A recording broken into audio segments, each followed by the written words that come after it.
Hi everybody. Um, I know the sound was a little off last time I made a video, so today I'm trying using my earbuds, AirPod things, whatever, so you can let me know if they are working well or not. I just have a few things to say about your posts on teacher quality and what we should do to improve teacher quality. It occurred to me reading them and also reading your papers that I hadn't done my normal overview, kind of the history of teachers and why so much of our policy focus has been on trying to make teachers better. So I wanted to give you just a brief snippet about that. The truth is, historically, we as a country and actually globally like to blame teachers when we're concerned about school quality. And that makes sense, right? Because teachers are the people in the classroom working with students, hopefully helping them to learn. And so if we have concerns that things in the classroom aren't going right, we often think, oh, we need to change who's teaching. So historically, a teacher was basically anyone that a town hired to teach in their school was a teacher. There were no regulations, there was no certification. Often the person teaching only had a little bit more education than the students in the classroom. In the 19th century, teaching was mostly a male profession, and it was itinerant work. So someone would work in one town for a few months, the school would close, they'd go somewhere else. Maybe they would be someone studying to be a lawyer, or often in the clergy, and they would only teach on their summer breaks. Or maybe they would be a farmer and they would teach in the winter while they didn't have any work to do in the fields. Gradually, the profession became feminized. That means it became a job really for women. There were a few reasons for that. One, school reformers discovered that they could hire women for a lot less money. There weren't a lot of jobs for educated women at that point. So of course there were always poor women who were working, and the wealthy women weren't expected to work outside the home at all. And for women who sought a little bit of independence, teaching was kind of a great gig for them. Now initially, to be a teacher, especially if you were a woman, you could not be married. You had to be single, and actually once you got married, the expectation was that you would then be a mother. And some people promoted teaching as good preparation for motherhood. The other reason why proponents of hiring, one of the reasons people argue that you should hire women instead of men to teach was the idea that women were naturally better suited for it, that they had more patience with children, that they would be less physically aggressive, that they wouldn't use corporal punishment, that they just had a better disposition, that it was a calling. So it's one of the reasons why teaching has historically not paid as well as other professions for people with equivalent level of education, because the profession has been seen as something that women can kind of naturally do.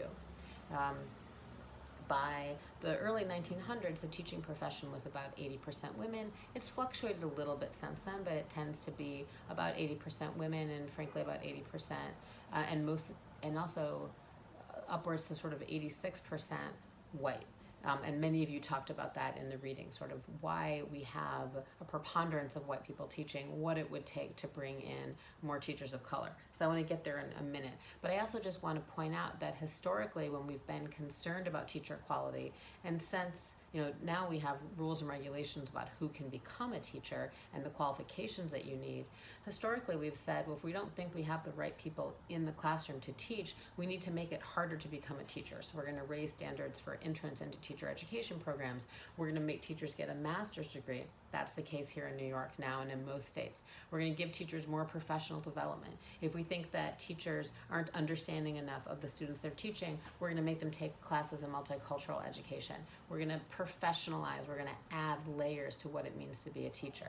So what many of you wrote about was an effort to think about teacher quality in a different way, less how we're preparing teachers and more what the results are, right? So I just wanted to give some context to that. I also noted that almost all of you, many of you in the papers that you wrote, which by the way should be up later today, or your grade should be up later today, and in your blog post, have a lot of faith in teachers, which is great. It's not traditionally what we think about with school reform. Most people who are focused on school reform, or not most people are often concerned that teachers aren't doing what they should be doing, and that's why we have all these efforts to kind of somehow regulate teaching. Go in the classroom and see what they're doing. Judge them based on test scores. And a lot of you wrote really powerfully about why you don't think that will work.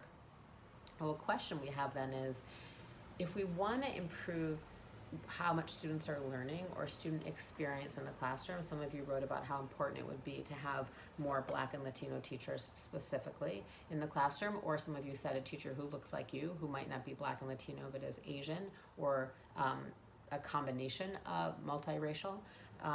Talked about the personal relationship. So if we want to improve teaching, but we don't necessarily want to evaluate teachers, what can we do to improve teaching? So that's an interesting question to ponder, right? It may be that evaluation isn't the way to improve teaching. And in fact, one of the reasons why these value-added models became so popular was that the traditional way of evaluating teachers, which was principal observation, something like 98%, 97% of teachers received a satisfactory or effective or a high grade. So reformers said, how can all the teachers be good? One of the things they forgot about, though, is a lot of teachers leave the profession. We have about 50% will leave in the first 5 years. And so those people weren't necessarily good teachers. Many of them have left for a variety of reasons, but they're often people who've been given negative evaluations also. Okay, I don't want this to be too long because then you all won't watch it. The other thing I just want to point out in your reflections of the Putnam piece, Putnam and other authors' piece about how we can diversify the teaching force, they mentioned several places in the pipeline that affect who enters teaching, right? And the big takeaway from that reading is it's not so much about getting people who have majored in education into the classroom, although that matters. It matters that you keep teachers of color once you hire them.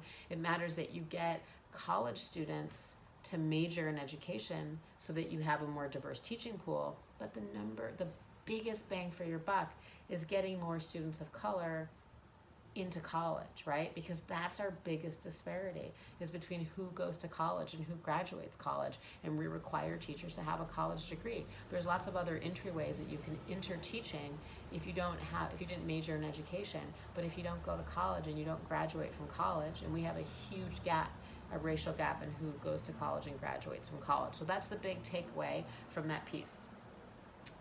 Okay, I think that's all I wanted to say. Oh, one last thing. The Gifted and Talented article, which talked about how students with high test scores, if they were Black, were much more likely to end up in a gifted and talented program if their teacher was also Black. I just want to point out that this is quantitative. This is a quantitative research study where they looked at mass amounts of data, right? What they don't know is what was the process that led to this difference, right? They do know that it's not up to teachers' discretion in the state of North Carolina to place someone in gifted and talented. So the question is, what was it about the combination of having a Black teacher for a Black student that made them more likely with high test scores to end up in a gifted and talented program than a student with similarly high test scores who was also Black but had a white teacher? For that, you would need a qualitative study where you would observe how teachers are interacting with parents. Maybe teachers aren't recommending to parents that they put the child in gifted and talented.